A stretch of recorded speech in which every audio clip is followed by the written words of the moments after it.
এমন একটা বিপদ ঘটে যাবে আমি ভাবতে পারিনি।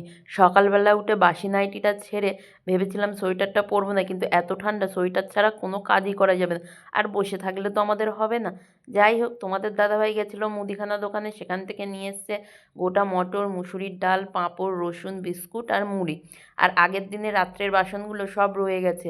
এত ট্যাঙ্কির জল ঠান্ডা যে আমি ধুতেই পারছি না। আর সকালবেলা কেটে নিয়েছি শসা, টমেটো আর পেঁয়াজ, আর এদিকে বসিয়ে দিচ্ছি ডাল সিদ্ধ। দুপুরে ডাল করব।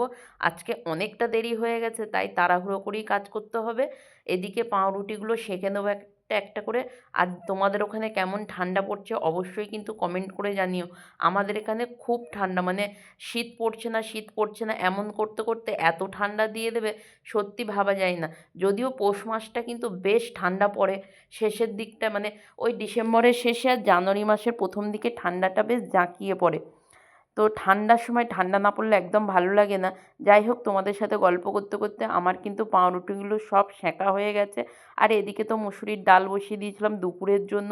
ওটাকে গ্যাসটা কমিয়ে দিয়ে এখন খেতে চলে যাচ্ছি। আর আগের দিনের কেক আর কমলালেবু ছিল, আজকে সব কিছু মিশিয়েই খেয়ে নেব। আর প্রথমে এরকমভাবে একটা স্যান্ডউইচ বানিয়েছিলাম, কিন্তু পেঁয়াজটা ভাল লাগছিল না বলে পেঁয়াজটা স্কিপ করে গেছি। আর এদিকে আমি একটা সস দিয়ে খেয়ে নিচ্ছি। আগে একটা শসা পেঁয়াজ দিয়ে খেয়েছি, আর এবারে সস দিয়ে। আর বলছিলাম না যে একটা বিপদ ঘটেছে, দেখো আমি হাতটা কেটে ফেললাম কীভাবে।